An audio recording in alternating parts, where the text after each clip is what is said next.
आम इंतखाबात के लिए पोलिंग 8 फरवरी 2024 को होगी। इलेक्शन कमीशन ने इलेक्शन शेड्यूल जारी कर दिया। कागजात नामजदगी 19 दिसंबर तक वसूल किए जा सकेंगे। 20 से 22 दिसंबर तक उम्मीदवार कागजात नामजदगी जमा करा सकेंगे। उम्मीदवारों की इब्तदाई फहरिस्त 23 दिसंबर को आवेजा की जाएगी। 24 से 30 दिसंबर तक कागजात की जांच पड़ताल होगी। कागजात वापस करने की आखिरी तारीख 12 जनवरी। उम्मीदवारों की हतमी फहरिस्त 11 जनवरी को जारी की जाएगी। इंतखाबी निशान 13 जनवरी को जारी किए जाएंगे। कागजात नामजदगी मंजूर या मुस्तरद होने के खिलाफ अपीलों की समाअत 3 जनवरी तक होगी। एपलेट ट्रिब्यूनल 10 जनवरी तक अपीलें निपटाएंगे। सुप्रीम कोर्ट ने लाहौर हाई कोर्ट का फैसला मुअत्तल कर दिया। इलेक्शन कमीशन को फौरी इंतखाबी शेड्यूल जारी करने का हुक्म। लाहौर हाई कोर्ट की दरखास्त पर मजीद कार्रवाई से रोक दिया। केस अपने पास मंगवा लिया। हुक्मनामे में कहा गया इंतखाबात का इनेकाद आइन का तकाजा है। हाई कोर्ट का फैसला सुप्रीम कोर्ट के फैसले से मुतजाद है। लाहौर हाई कोर्ट के जज ने मिसकंडक्ट का मुजाहिरा किया। लाहौर हाई कोर्ट का जज पंजाब के बाहर से मामलात पर कैसे फैसला दे सकता है। सिंगल जज ने गैर मामूली उजरत में फैसला दिया। किसी को जमहूरियत डीरेल नहीं करने देंगे। दरखास्त गुजार उमैर न्याजी ने जमहूरी अमल में रुकावट डाली। क्यों ना उमैर न्याजी के खिलाफ तौहीन अदालत की कार्रवाई की जाए। दरखास्त गुजार उमैर न्याजी को तौहीन अदालत का शो कॉज नोटिस जारी। वफाकी और सूबाई हुकूमतों को भी नोटिस जारी। पीर को डीआरओज और आरओज की तरबियत का दोबारा से आगाज करेंगे। सेक्रेटरी इलेक्शन कमीशन की यकीन दहानी। समाअत गैर मुय्यना मुद्दत के लिए मुलतवी।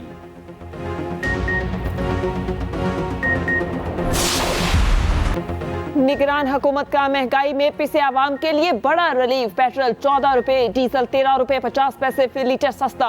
पेट्रोल की नई कीमत 267 रुपए 34 पैसे हो गई। डीजल 276 रुपए 21 पैसे फी लीटर मिलेगा। लाइट डीजल की कीमत में 11 रुपए 29 पैसे फी लीटर कमी। मट्टी का तेल भी 10 रुपए 14 पैसे फी लीटर सस्ता। आइंदा 15 दिन के लिए नई कीमतों का इतलाक हो गया।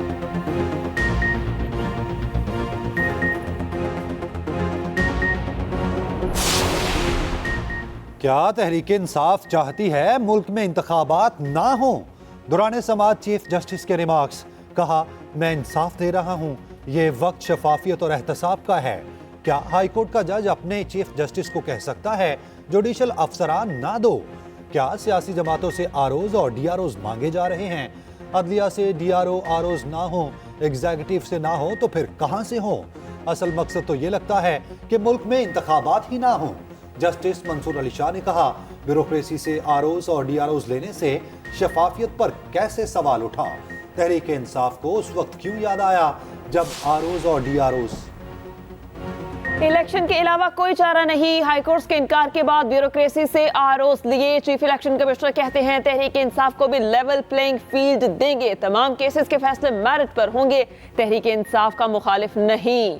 उन्होंने मेरी नामजदगी की। बानी पीटे सेलिब्रिटी और कौमी हीरो हैं। क्रिकेट में मेरे पसंदीदा खिलाड़ी हैं। मेरे घर में उनकी कई तस्वीरें हैं। बोले पीटीआई के लोग बाहर गालियां देते हैं, कमीशन में आकर मुआफिया मांगते हैं। मुझसे बहुत से लोग नाराज हैं। हर किसी को खुश नहीं रख सकता।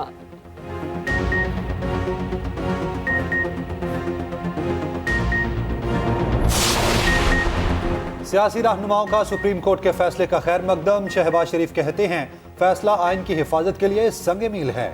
सुप्रीम कोर्ट ने जमहूरियत और आइन के खिलाफ साजिश को नाकाम बनाया। पीटीआई की इलेक्शन से फरार की कोशिश नाकाम हो गई।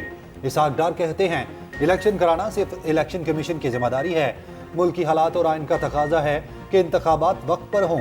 मरियम औरंगजेब ने कहा पीटीआई इलेक्शन से फरार की कोशिश कर रही है। सिराजुल हक ने कहा सुप्रीम कोर्ट के वजूद का वाहिद मकसद आइन का तहफ़्फ़ुज़ है। बहरानों का हल शफाफ मुनशफाना इलेक्शन है। चेयरमैन पीटीआई बैरिस्टर गोहर कहते हैं पीटीआई इलेक्शन के लिए तैयार है। हम तो पहले दिन से 90 रोज में इंतखाबात चाहते हैं।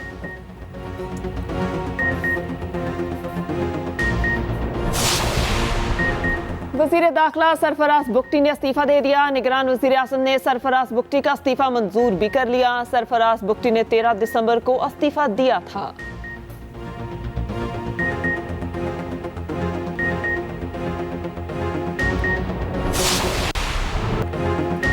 शौकत सदीकी बरतरफी केस में अहम पेशरफ्त। साबिक डीजी आईएसआई फैज हमीद को नोटिस जारी करने का फैसला। ब्रिगेडियर रिटायर्ड इमरान रामे, साबिक chief justice Islamabad high court Anwar कासी और साबिक रजिस्ट्रार बाबा आरिफ को भी नोटिस जारी कर दिया जाएगा। عدالت کی شوکت صدیقی کو 7 روز میں ترمیمی درخواست دائر کرنے کی ہدایت۔ دوران سماعت چیف جسٹس نے ریمارکس دیے، سنگین الزامات لگائے، ان کے نتائج بھی سنگین ہوں گے۔ فوجی افسر کسی کو فائدہ دے رہے تھے تو وہ بھی اس جال میں پھنسے گا۔ کیا وہ سابق فوجی افسران خود 2018 میں اقتدار میں آنا چاہتے تھے؟ چیف جسٹس کا استفسار۔ میرے الزامات درست ہیں، حامد خان کا جواب۔ چیف جسٹس نے کہا، الزامات سے لگ رہا ہے مقصد کسی اور کو وزیراعظم کی کرسی پر بٹھانا تھا۔ ایک شخص کو جیل میں رکھ کر پسندیدہ شخص کو جتوانا مقصد تھا۔ سہولت کاروں کو فریق بنا لیا ہے تو فائدہ اٹھانے والوں کو کیوں نہیں بنایا؟ سماعت چھٹیوں کے بعد تک ملتوی۔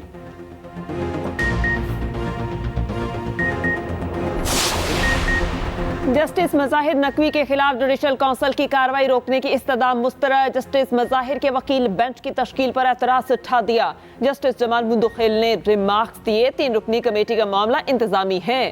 وکیل مخدوم علی خان نے کہا، کمیٹی نے بینچ تشکیل ہی نہیں دیا۔ کمیٹی کے ایک رکن جسٹس اعجاز الاحسن نے خط لکھا۔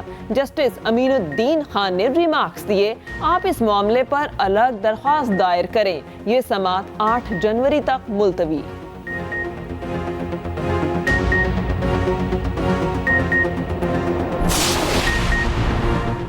Army chief general Asim Munir کا دورہ امریکہ، سیاسی اور عسکری قیادت سے ملاقاتیں۔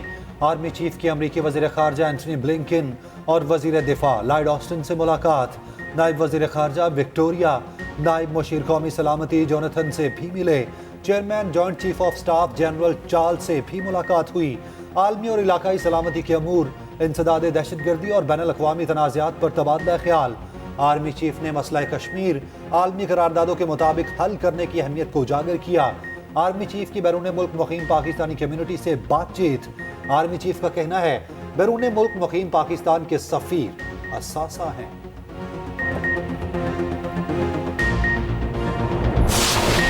میں مقبوضہ کشمیر کا یک طرفہ کسی قسم کا، وہ چاہے کوئی کورٹ ہو یا کوئی قانون ساز اسمبلی ہو ہندوستان کی، وہ کسی صورت قابل قبول نہیں ہے اور نہ اس کی کوئی اہمیت ہے۔ ہم اس کو جوتے کی نوک پہ رکھتے ہیں ایسے فیصلوں۔ بھارتی سپریم کورٹ کا فیصلہ جوتے کی نوک پر رکھتے ہیں۔ کوئی بھی عدالت کشمیریوں کے مستقبل کا فیصلہ نہیں کر سکتی۔ نگران وزیر اعظم انوار الحق کاکڑ کی مظفر آباد میں نیوز کانفرنس، کہا، کشمیر ہندوستان کا حصہ ہے، نہ ہوگا۔ مقبوضہ کشمیر کے رہائشیوں کو ہم پاکستانی شہری سمجھتے ہیں۔ اپنے شہریوں کے حقوق کی پامالی کسی صورت نہیں ہونے دیں گے۔ بھارت اپنی حد میں رہے، اپنی حد پار نہ کرے۔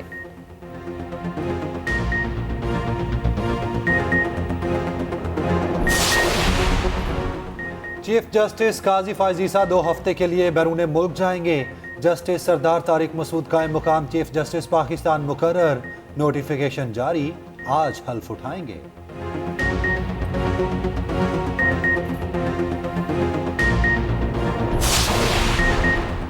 حلقہ N35 اور N36 کی حلقہ بندیاں قلعدم قرار۔ شاہدین نثار کے حلقے N53 اور PP10 کی حلقہ بندیاں چیلنج کرنے کی درخواست مسترد۔ اسلام آباد ہائی کورٹ کے چیف جسٹس عامر فاروق نے محفوظ فیصلہ جاری کر دیا۔ الیکشن کمیشن کو تمام فریقین کو دوبارہ سن کر اثر 9 حلقہ بندی کی ہدایت۔